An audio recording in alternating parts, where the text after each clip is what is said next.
पाकिस्तान की economical condition ये है कि माली साल के पहले जो 3 माह हैं उसमें हम जो हमारे मुआशी अहदाफ थे वो हम हासिल नहीं कर सके। IMF का मिशन पाकिस्तान आ रहा है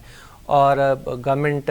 ने इरादा कर लिया है कि बजट लेके आनी है। ऐसी सूरत हाल में अगर PTI ये अपनी भले वो एहतजाजी सियासत इनकी कामयाब रहे नाकाम रहे, लेकिन अगर इसी तरह से ये आंख मचोली चलती रही जिस तरह हमने पहले इस्लामाबाद में देखा या मुख्तलिफ वक्तों पे जो PTI ने एहतजाज किया, फिर हुकूमत की तरफ से क्रैक डाउन आया, ऐसी सिचुएशन में फिर पाकिस्तान की जो इकॉनमी है उस पर क्या असर पड़ेगा? देखिए जी, पाकिस्तान की माशी मुश्किलात बिल्कुल हैं, लेकिन इसके साथ साथ और ये जो आप बात कर रहे हैं कि IMF का वक्त पाकिस्तान आ रहा है और कुछ मिनी बजट की थोड़ा सा फाइनेंशियल गैप है, एक्सटर्नल फाइनेंसिंग के गैप हैं इस वक्त, और वो IMF ने उनको कहा है, आज की खबर भी यही है कि पाकिस्तान को 3 से 5 अरब डॉलर जो है वो बाहर से अरेंज करना है। इस हवाले से पाकिस्तान ने चीन और सऊदी अरब से मदद भी तलब की है और हाल में अभी प्राइम मिनिस्टर इतवार को भी सऊदी अरब दोबारा जा रहे हैं, और सऊदी अरब इस वक्त काफी पाकिस्तान की तरफ दोस्ताना माहौल और मूड रखता है। तो ये एक्सटर्नल गैप तो हासिल हो जाएंगे, और इकोनॉमी के हवाले से मैं समझता हूँ जो पॉजिटिव इंडिकेटर है हमें उनको भी नजरअंदाज नहीं करना चाहिए, जिसमें कि पाकिस्तान की GDP ग्रोथ भी थोड़ी सी बढ़ी है, फॉरेन एक्सचेंज के रिजर्व भी बढ़े हैं पाकिस्तान में। आप देखें कि डॉलर का रेट करेंसी का लगातार मुस्तहकम है, स्टॉक एक्सचेंज जो है पाकिस्तान की बहुत एक्स्ट्राऑर्डिनरी परफॉर्म कर रही है, महंगाई की शरह भी किसी हद तक कम होती नजर आ रही है, अभी बिजली की कीमतें भी कम की जा रही हैं। तो जो इकोनॉमिक सिचुएशन है, मेरा ख्याल है जो बहुत ही बुरा वक्त हम पे आया था, हम उससे बाहर है निकल चुके हैं और आगे जा चुके हैं। तो जो बुरा होना था वो हो चुका है, और अभी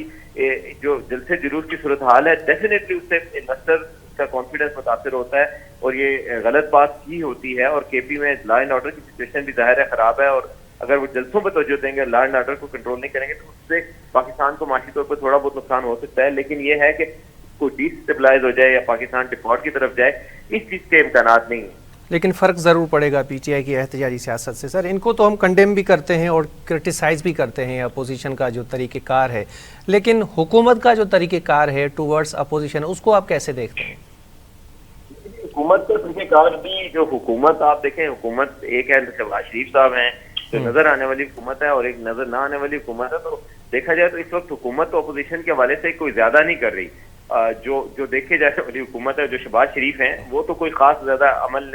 दखल नहीं दे रहे जो अपोजिशन को रोकने में। लेकिन जो हुकूमत और मुक़्तदरा है वो सारे मिलकर जो कोशिश कर रहे हैं, वो जाहिर है अपोजिशन के हवाले से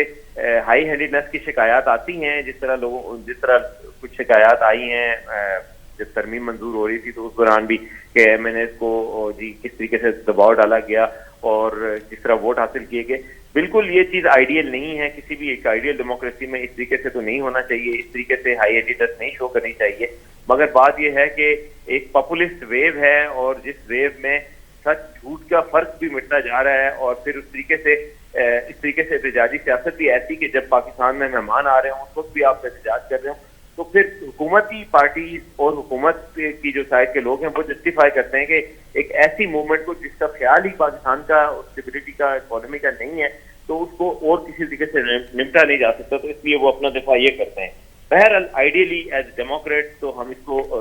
कबूल नहीं कर सकते, ना ही इसकी हिमायत कर सकते हैं कि ये तरीकाकार इख्तियार किया जाए। हर शख्स को शख्सी आज़ादी होनी चाहिए, और उम्मीद की जा रही है कि सुप्रीम कोर्ट के जो नए चीफ जस्टिस हैं उनके आने से और नई अदलिया जो है वो कम से कम ये चीज इंश्योर करेगी कि इंसानी हुकूक की पामाली ना हो।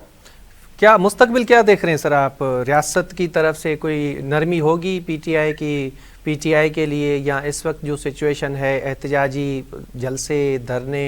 और जिस तरह आज कोयटा में भी हुआ है एक और FIR दाखिल हो गई है, तो ये जो मसाइल हैं ये कैसे हल होंगे, या ये 5 साल पूरे ऐसे ही चलते रहेंगे? फ्रैंकली स्पीकिंग, मुझे तो मुस्तकबिल में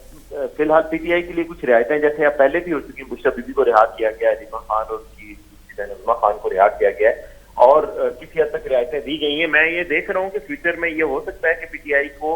कुछ ऐसी रियायतें दी जाए जिसमें उनका हुकूमत में आना शामिल नहीं है, और रियायतें तो जरूर आ सकती हैं, लेकिन इस वक्त जो हुकूमत और जो इंतजामी सेटअप चल रहा है रियासत का, वो बड़ी आइडियल सी सिचुएशन है रियासत के लिए, और ना का लफ्ज शहबाज शरीफ साहब के मुंह से नहीं आता, तो कोई वजह नजर नहीं आती कि इस हुकूमत को हटाकर कोई नया तजर्बा किया जाए। तो मुझे ये हुकूमत का काफी हद तक आगे जाती नजर आ रही है। बज़ाहिर पाकिस्तान में हालात बदलते हुए देर नहीं लगती, लेकिन फिलहाल मुझे इमीडिएटली इस हुकूमत को कोई खतरा नजर नहीं आ रहा।